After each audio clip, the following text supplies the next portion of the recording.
नमस्कार। कभी सोचा है कि जब खेतों में फसलें लहलहाती हैं तो किसान धरती, सूरज और बारिश का शुक्रिया कैसे अदा करते होंगे?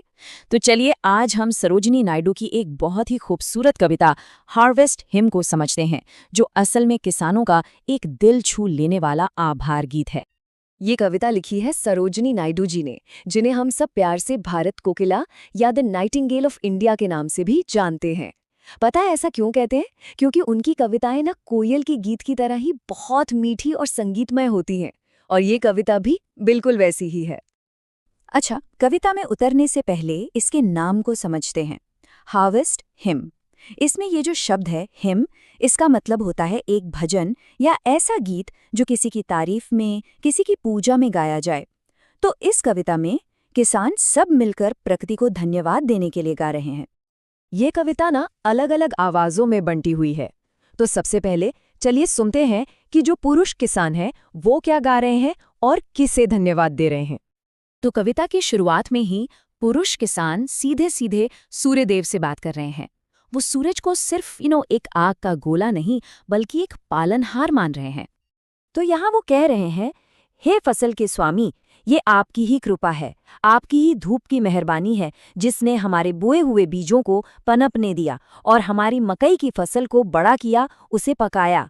मतलब सूरज को एक राजा की तरह देख रहे हैं जो अपनी प्रजा यानी किसानों पर कृपा बरसा रहा है।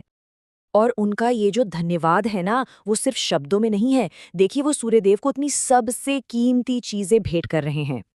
वो भेंट में गीत, मालाएं और खेतों का सोना लेकर आए हैं। अब ये सोना कोई असली सोना नहीं है, बल्कि उनकी मेहनत का फल है, उनकी सुनहरी पकी हुई फसल। कितना खूबसूरत मेटाफर है ना? और वो झांझ और बांसुरी बजाकर पूरे जोश और खुशी के साथ सूर्य की जय जयकार कर रहे हैं। सूरज के बाद अब पुरुष किसान प्रकृति की उस दूसरी शक्ति को धन्यवाद दे रहे हैं जिसके बिना फसल बिल्कुल अधूरी है, बारिश। तो अब किसान बारिश के देवता वरुण देव का शुक्रिया अदा कर रहे हैं, जिनकी कृपा से तो खेतों को असली जीवन मिलता है। वो कहते हैं कि ये वरुण देव की दया ही थी जो बारिश बनकर बरसी और सूखी जमीन की प्यास बुझाई। इसी पानी ने उनके खेतों की नालियों को प्यार से सींचा और अनाज के दानों को बड़ा होने में मदद की, बिल्कुल वैसे ही जैसे कोई माँ अपने बच्चे को पालती है। और ठीक जैसे उन्होंने सूर्य देव की पूजा की थी, वैसे ही वो वरुण देव को भी संगीत और अपनी घाटियों की ताज़ी पकी हुई दौलत भेंट करते हैं। इससे पता चलता है कि वो प्रकृति की हर शक्ति का बराबर सम्मान करते हैं। अच्छा, अभी तक हमने जो पंक्तियां पढ़ीं, उनमें इस्तेमाल हुए कुछ खास शब्दों को समझते हैं। जैसे म्यूनिफिसेंट का मतलब है बहुत ही उदार, और बाउंटी का मतलब है आशीर्वाद या वरदान।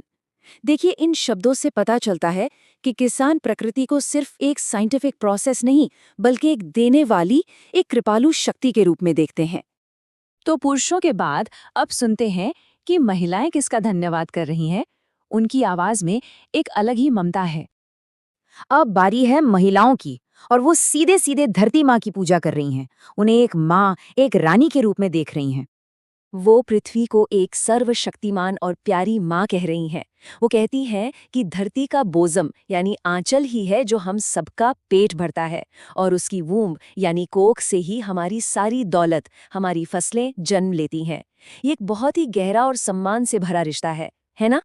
महिलाओं की प्रार्थना में कुछ बहुत पावरफुल शब्द हैं, जैसे ओमनीपोटेंट, जिसका मतलब है सर्वशक्तिमान, और ऑप्युलेंट यानी कि समृद्ध। इन शब्दों से पता चलता है कि वो धरती को कितनी महान और देने वाली शक्ति मानती हैं। और अंत में सब एक हो जाते हैं। पुरुष, महिलाएं, बच्चे सब मिलकर एक ही स्वर में गाते हैं।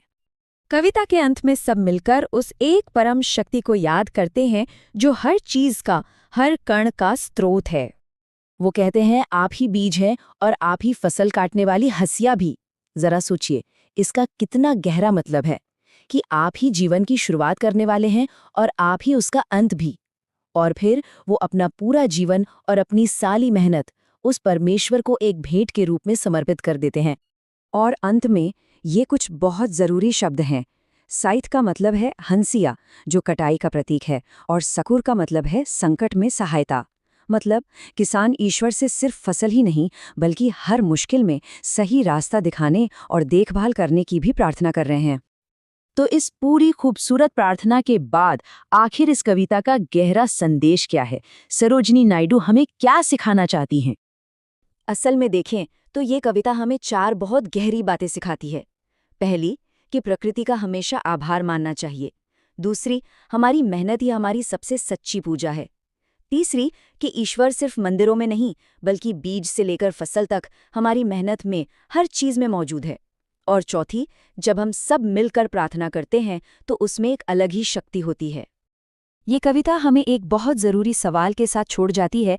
आज की इस भागदौड़ भरी जिंदगी में जहाँ हम अक्सर प्रकृति से दूर हो जाते हैं, हम उसे धन्यवाद कहने के कौन से छोटे छोटे तरीके अपना सकते हैं? कभी सोचिएगा ज़रूर।